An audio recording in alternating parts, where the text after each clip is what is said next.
Okay, our interview today for Coconuts TV is with a long-time supporter of the club, both I guess as Abbey United and as Cambridge United. Mainly just as Cambridge United. Right, good. And that's with Terry O'Dell. Terry, thanks for inviting us here today. It's nice to be here. Thanks very much. Let's start off with some background and some of your earliest memories of the club itself. Can you tell us, where did you grow up? When did you first start coming to see United?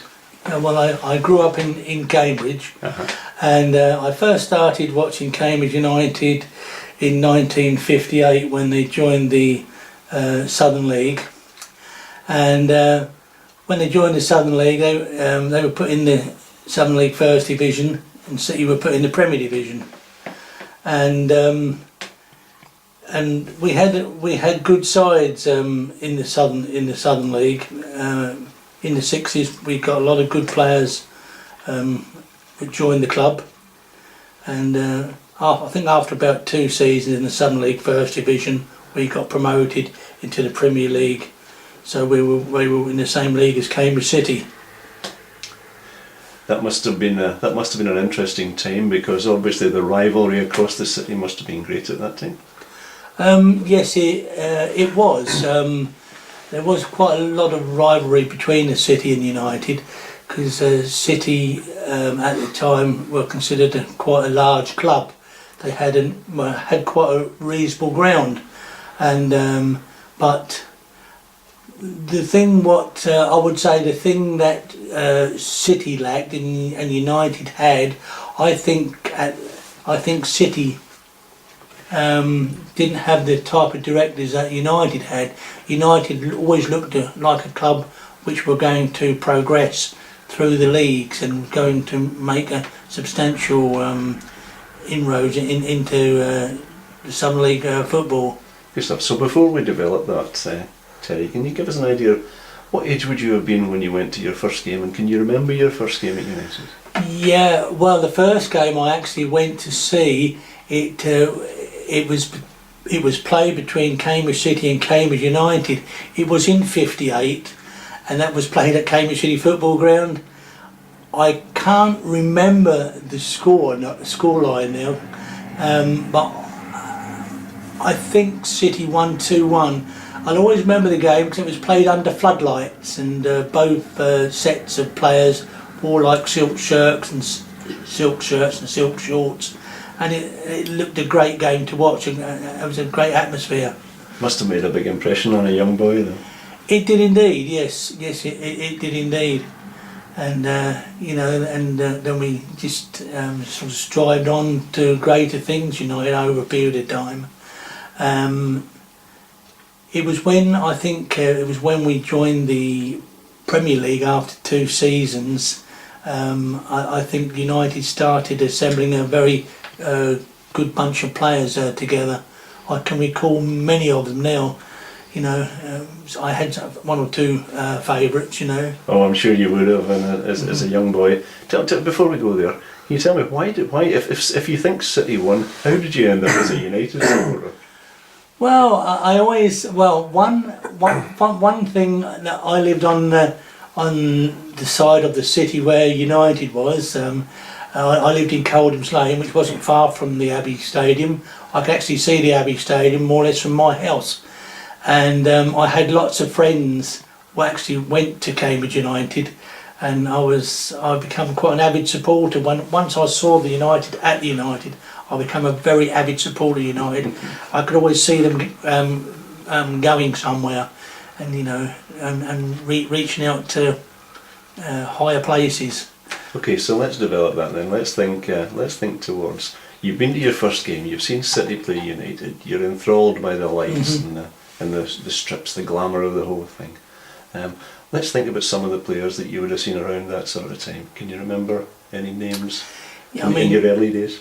Some of the players. Sort of players in the real early days would have been people like Len Saywood, Eddie Robinson.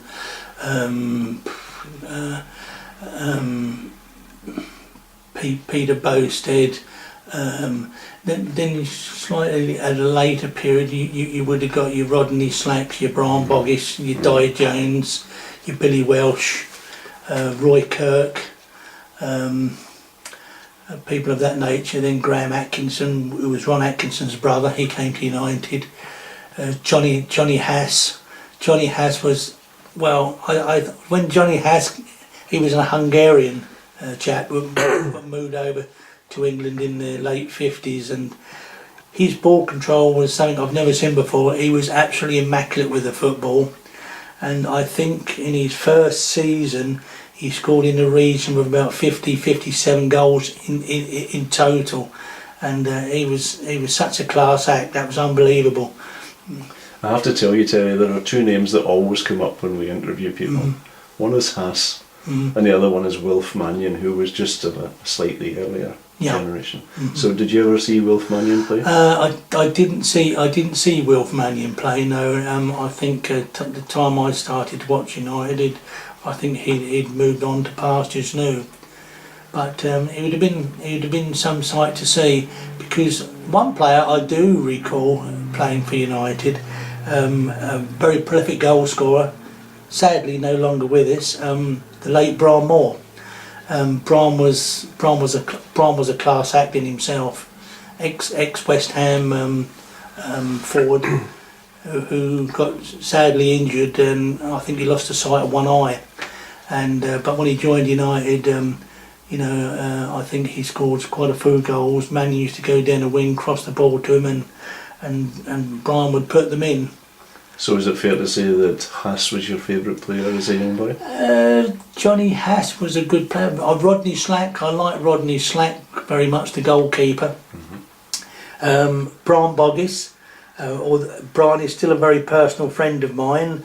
I met Brian at the FA Trophy final, because I was on the same coach as Brian, and we had to talk about old times. And I also met him at the playoff. I've got some photographs of me and Brian together, and yeah, we've been friends since 1962. Me and Brian Boggis. Right, so let's put this in perspective. You've been to City against Cambridge United. You've seen City winning, but you're enthralled by Cambridge United. This becomes your club. Yeah, very much so. I'm my number one club. Yeah. Number one club. You go along to the Abbey Stadium. I assume it was the Abbey Stadium even at that time? Oh yes, it was the Abbey Stadium, yes. Okay, you go along there. What were your first impressions of the ground? I can recall the ground very, very well. When I first went to the Abbey Stadium, where the long stand is at the side of the pitch, there used to be just a little wooden stand there. The open end was the allotment end, with quite a few steps, and they put some crash barriers there over a later period. The Habbing stand wasn't even built then. They were in the process of making a stand there, and we used to have the telegraph poles for the floodlights, the famous telegraph poles. There used to be a bit of fencing round the ground, it was a ground which would always be improved. I can see the set of directors that we had in them days putting the money in the pockets, and also the supporters putting the money in the pockets, because the supporters also helped to pay for the floodlights. I think they got their money threefold at the end, because I can remember them going around the pitch with a blanket, and that was in the old currency. There used to be half a crowns be thrown in, 2 shilling pieces, £5 notes, 10 shilling notes, and I think they got double or treble what they wanted for the floodlights, and they got a nice set of floodlights, and they looked really nice once they were installed. We had heard that there had been a subscription, but that's the first time I think we've heard that there was that basically went round the ground with a blanket. Yeah, they used to go round the ground every home game with a blanket, and it used to be sort of full up by the time it got to the other end. So very much a community club even then, and involvement from the town. Yeah, very much so. Seemed to be nice people up there. People even them days gave their time free of charge. They're still doing it today. They are the backbone of every football club. I said to my dear friend Dave Doggett, the current chairman, I says, beginning of the season, I said, there's one thing, Dave, but I'll always be at a football club. I said, the players will come and go. I said, the directors will come and go. And the players, I said, but there's only one thing what remains at a football club is the supporters. And they are the backbone to every football club, a good set of supporters. And that's a quote. And that's a quote. Thinking of your early days, your first 5 years or so, you supported United. What sort of crowds were they getting then? Were they big crowds, small crowds? I think in them days, even in going way back into the 60s and that, say the early 60s, I think they were getting crowds 2,000-3,000, and they did have a very, very good side. There was some very good players.